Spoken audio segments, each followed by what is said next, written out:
Hey everyone. So today, hang on.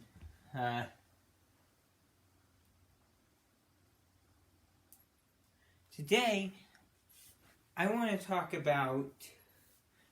I want to start this new series. So, as I recently revealed, I am a weapons enthusiast, and weapons are something I have a lot of passion for. I don't so much like what they did. Okay, I don't like what they did to people. But I do like the weapons themselves. I find them interesting. I like the item, not its intended purpose. And things can be used for something other than their intended purpose. Weapons can be used for recreational purposes. Breaking or cutting stuff in your backyard is a totally acceptable use for a weapon if you're just an enthusiast and enjoy them. So, in that sense, they are dangerous and you have to be careful. But in that sense, as long as you're not stupid with it and you're careful, maybe if you even had a little training, they can be a toy. But they are never full on a toy. You have to take a weapon seriously. I wanted to say all that before getting into the video. So, I want to start this new series on my channel where I review historical weapons. I may review some guns, but I wanted to more take a look at the melee side of things. And I wanted to start with maybe my favorite historical melee of all time. I don't actually own a spear, or something that resembles a spear. I own this Joe staff. That's about all I have. So bear with me on that. So I wanted to look at this spear and just give my thoughts on it and go over what logic I have for thinking it's good or bad. So the spear, it has a lot going for it. The spear is a thrust weapon. Thrusting is going to do a lot of damage, and it's going to give you such a range advantage. So that's already a big advantage for the spear. It's not just that it can thrust, it is thrust. That's what it does. It can cut, but for the most part you're not going to be cutting. You're more going to be stabbing. With a spear, you've got a range advantage on most weapons. It doesn't hit as hard, I find, as some other polearms, but this is more because of the weight. It won't hit as hard, but the spear, while it may not do as much damage in a slash as like a halberd or a bec de cordon, there are many different types of spears, and some can be quite proficient at cutting, but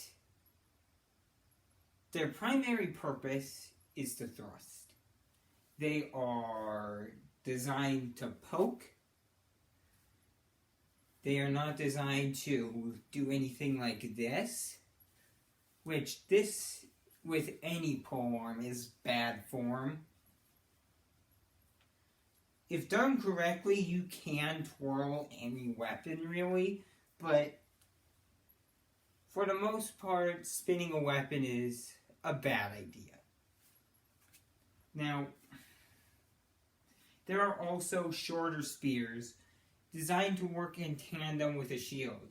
Now here is something I find really quite amazing. So with a spear, you can have a very long one designed to give you a huge range advantage. Like, I've heard of historical spears that are like 16 inches long. 16 inches. Wait, was it inches or feet? I think it would be feet, because 16 inches would be nothing. 16 inches would be like to here, I think. Maybe not even that. So I think it was actually feet, that's enormous. A 16-foot spear, it would be very unwieldy, but that's a scary thought, to be able to strike from 16 feet away. That's quite an advantage. And I myself truly believe spears are the king of weapons. Historical melee weapons, that is. They're very good at their intended purpose. Obviously a battlefield weapon. They are not practical to carry around everywhere you go. They have only one purpose: to hit things. It's not like a knife that you can use in your kitchen or something. A spear has one purpose. And again, they can be used for other things. They can be used for recreational purposes. But they have one purpose, really, and that's to hit things. They're not a kitchen utensil or anything like that. They were designed to fight. So, in this sense, that already takes away a lot of the spear's downsides, because they don't apply to the weapon.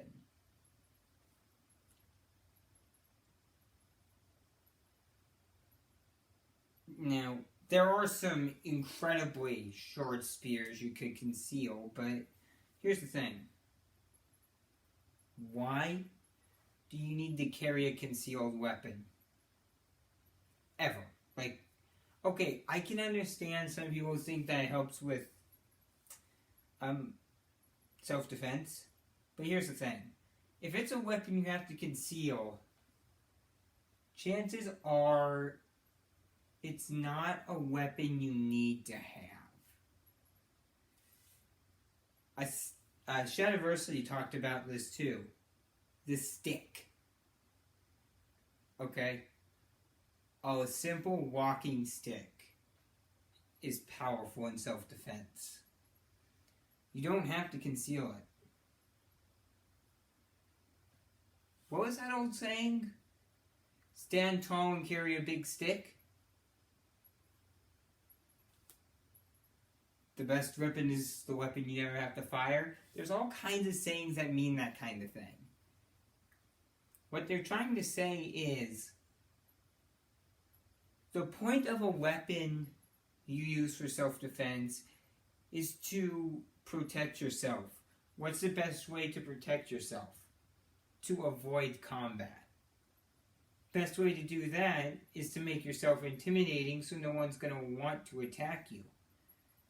But in the case of the spear, a weapon that is clearly designed for battlefield purposes,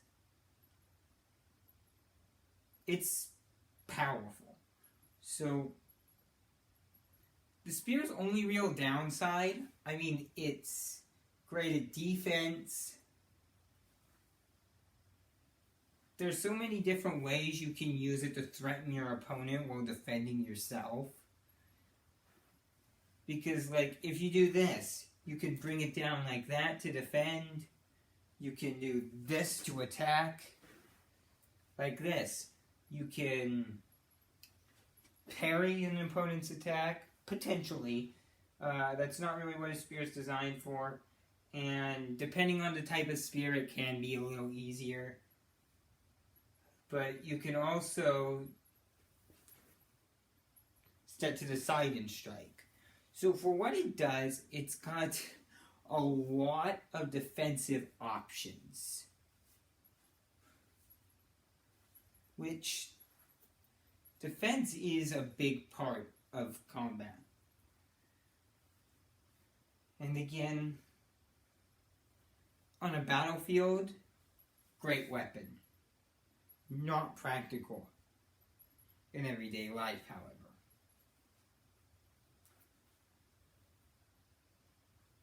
And obviously, it's not going to be as good of range as the bow. But the bow is a ranged weapon. And here's the thing. An advantage the spear has over the bow is, even though, and this is its one weakness, it's hindered at close range. While you can slide up the shaft, you can fight with a spear up close. You need training to do that effectively, and it's not the greatest at close range. That being said, other than, fighting multiple opponents at once, the spear is pretty much a perfect weapon. It gives you good range, it hits hard. And here's the thing, if you do an attack like that, you can hit very hard. And see how the shaft is always protecting. Oh, I should probably back up a little for that. It's always protecting me when I do such a thrust. It's always in front of me. That's a huge defensive advantage. The defensive advantages the spear has give you such an advantage in a one-on-one fight. The spear in the hands of a proper warrior, your opponent's going to have a very hard time getting in close enough to put it at a disadvantage.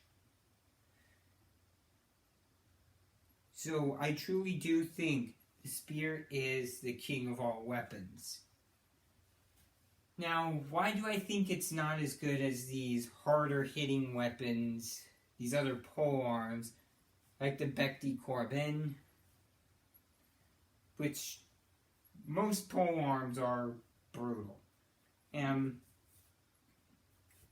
the spear is one of the polearms that's the worst against armor.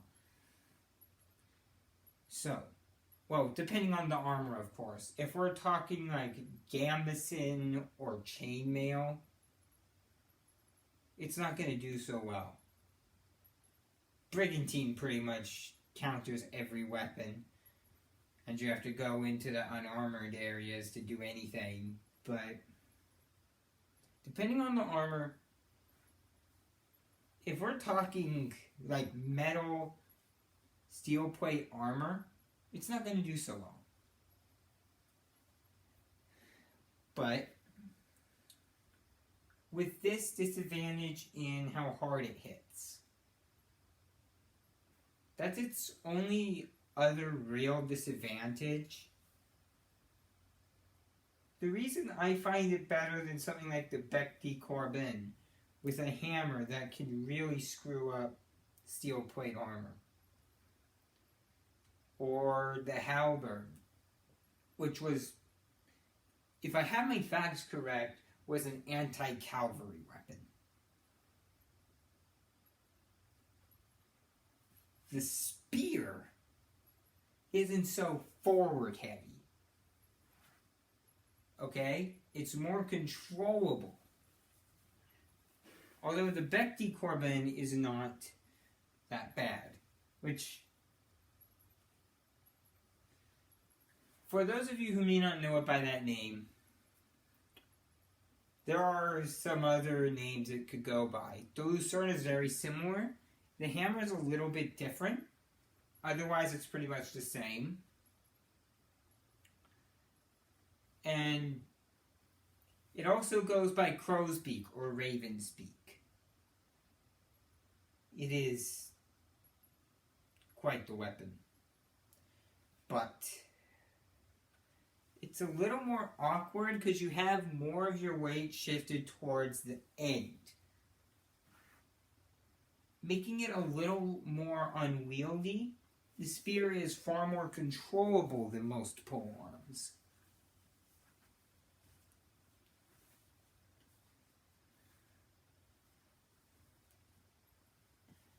I don't even know if these are real moves. I never studied Hema or anything like that. Or whatever the Japanese martial art for it is. I never studied any of these. So I don't know if these are real moves. But that's the other thing. You don't need training to use a spear effectively. Even the most clueless person ever in combat knows how to thrust a weapon. As effectively as someone that knows what they're doing? No, of course not. But the spear is one of the best weapons for no training.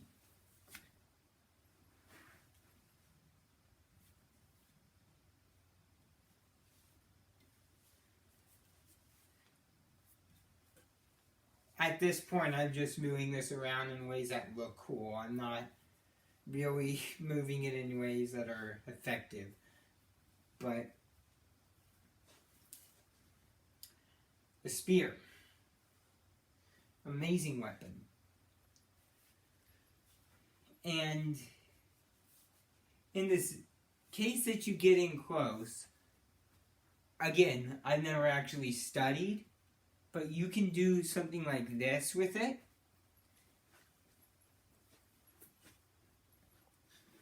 Also, some spears will have a spike on the other end, so you're able to keep your opponent threatened while still defending yourself. When they're off balance, you can... So, it is a powerful weapon, and it has very few disadvantages, which there are ways to remedy. Like, some spears also have a mace on the backside, so you can fight up close, and it gives you an edge against armor.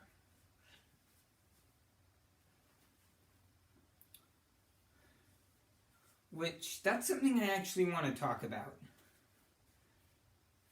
How you hold a spear is like this. I see a lot of people holding like this or this when they do these kinds of videos. Obviously not the experts, but you don't hold it like this or like this. You hold it like this. This gives you the most control over the weapon.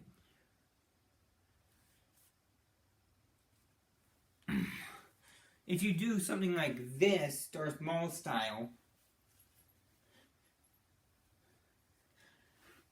okay, see how few options I have for movement? Like this too. This is actually even worse. I can barely... This is stiff. But this...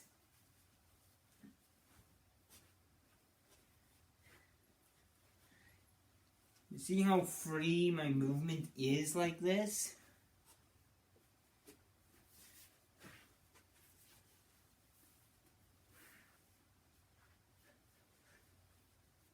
As opposed to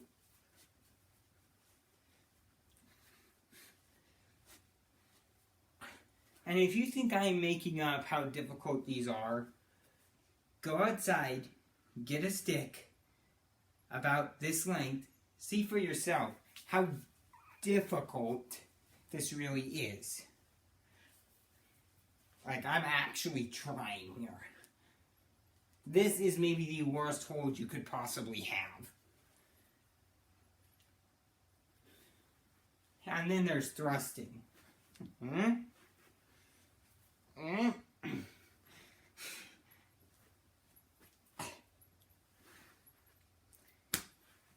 There is no good way to strike like this. Limited with this. More limited with this. Like this. You've basically got the perfect weapon.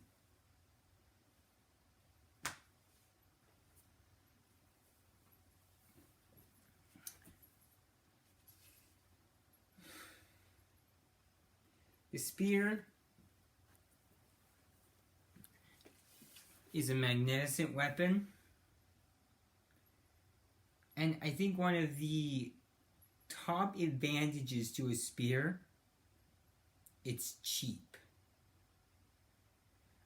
I'm not kidding. You cut a stick of proper length to the right shape. Then you shove a small piece of metal on the end. Boom, you have your weapon.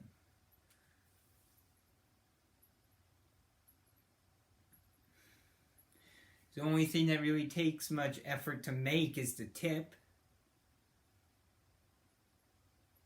Anyone that knows how to make a thrusting blade can make a spearhead. The socket might be a little challenging, but spears are easy to make. They're cheap. Which I think is one of the reasons they were one of the most prevalent weapons back in the day. In fact, logically it would be more prevalent than the sword, but from what I've seen, the sword is more prevalent. I think this is simply because of practicality. The spear is a battlefield weapon, whereas the sword can be used for self-defense or battlefield.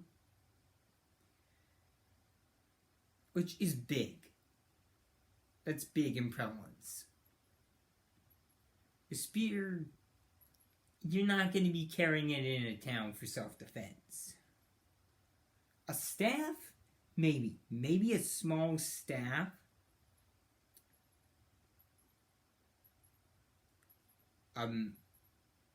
Because that qualifies as a cane or a walking stick. But that goes back to what I was saying. The stick. Like, what I have right here is a powerful self-defense tool. This right here. Except it would need to be smaller. This is a little long to qualify as a cane or a walking stick. But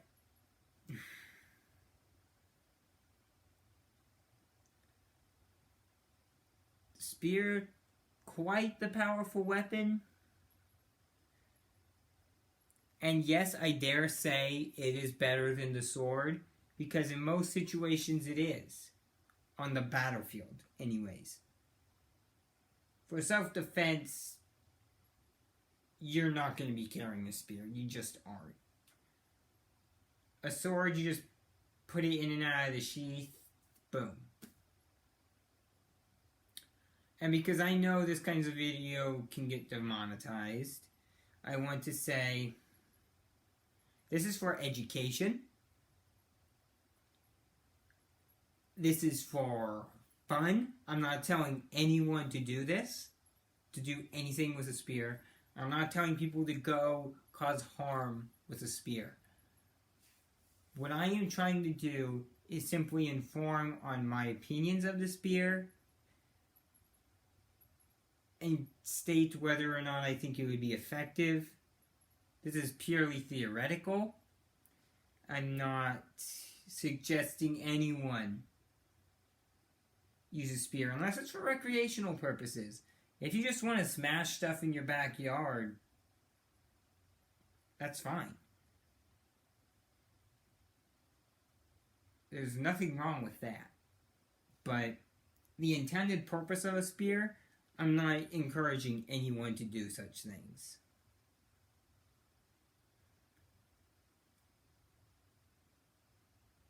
All I'm really doing is covering a weapon I think should be a lot more common in video games, that I personally love. I love how something so simple can be so effective.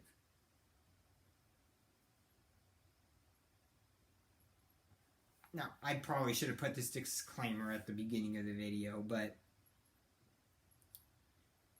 yeah, I'm just trying to share some knowledge on weapons I really love. One weapon I do want to talk about one day is the flail. And let me say right now, the flail is overrated. Okay, I'll cover why in the video, but the flail, the nunchucks, that weird staff that's in segments with chains, these are all weird weapons. Effective? Maybe. But weird. And not any more effective than another weapon of relative size and like the flail. Let me give you some context. If you don't know what the flail is, it's basically a morning star, a mace, something like that. It's basically a mace with a chain instead of a shaft. And a handle. That's basically what a flail is. Instead of a shaft, it's a mace that instead of a shaft has a chain connecting the business end to the handle. And yeah, I'll cover that in a different video. Everyone knows what the nunchucks are. And I did pull a little bit of my information for this from videos done by Shadiverity and Skulagrim. But for the most part, this is my own thoughts and opinions. This is not backed up by any evidence. I don't study the spear. I don't, as of when I recorded this video, study any sort of martial arts. I'm just an enthusiast. I want to make that abundantly clear. I'm not trying to tell you how to use these things. I'm not telling you to use them. Unless it's in a professional sport you trained for, you have proper equipment, that kind of thing. Like with hammer competitions or kendo. I'm not telling you in any way to use a spear to do harm. I would never do that. I'm trying to share my thoughts on it, and this is a weapon that, unlike the sword, I really have to emphasize this because it was a battlefield weapon.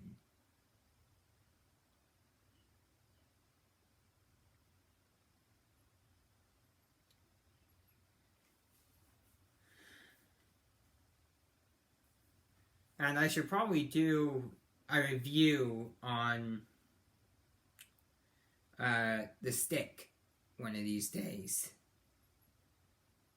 Just a good old plain stick. Because powerful self-defense weapon.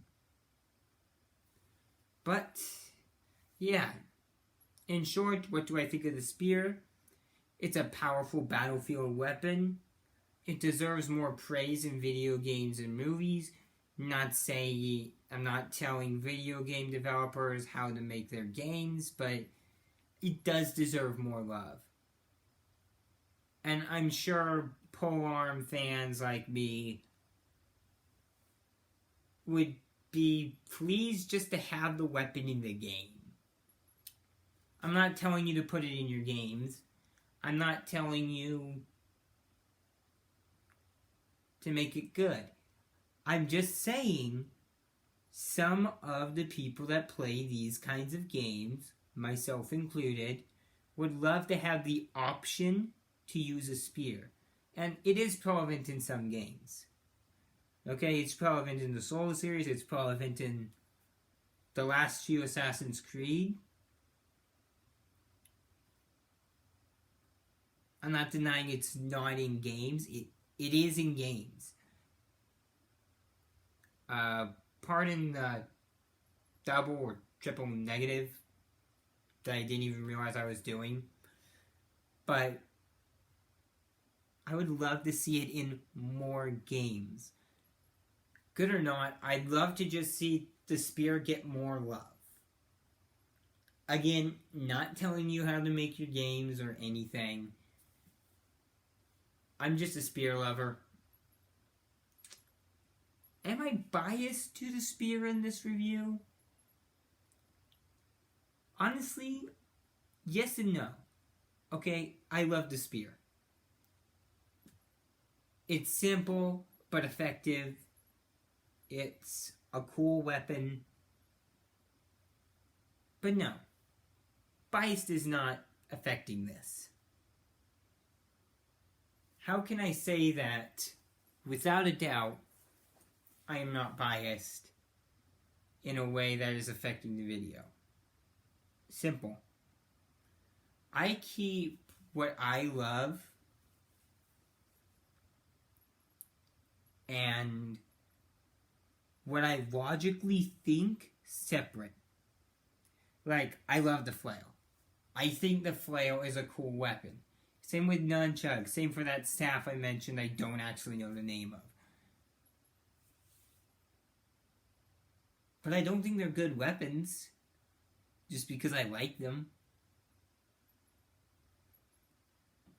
And yes, with proper training, they can be used effectively. But no more effectively than any other weapon with proper training. And it's fine if you study them for fun, but they're not effective in the sense that they're prevalent over other weapons. Of course, nowadays, none of the weapons I'm going to cover here are as prevalent as a gun. But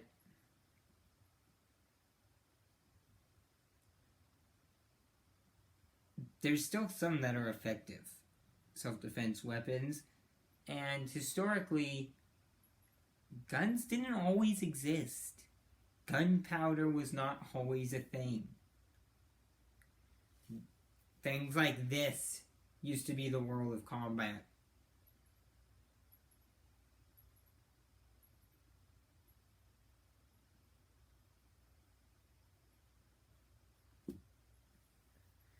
So yeah, I'm gonna try to start this series.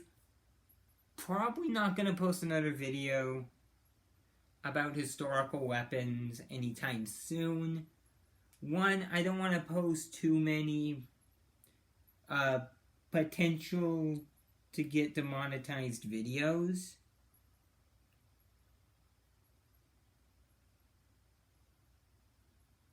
And, you know, before I see if they really do get, well, demonetized, because these kinds of videos are dangerous on YouTube.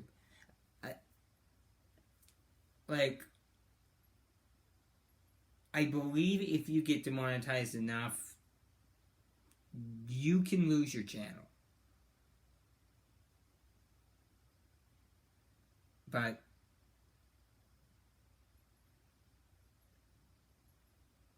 I just wanted to go over one of my all-time favorite weapons and talk about it for fun. There's no harm in just doing a little fun video. Anyways, see you all later. The other reason is I have a lot of other stuff I need to get done on the channel. Like, I need to get back to the Murder of Me series. I need to finish correcting my weapon reviews, which I don't even know how many I made back in the day. I have to go through all my videos and find them.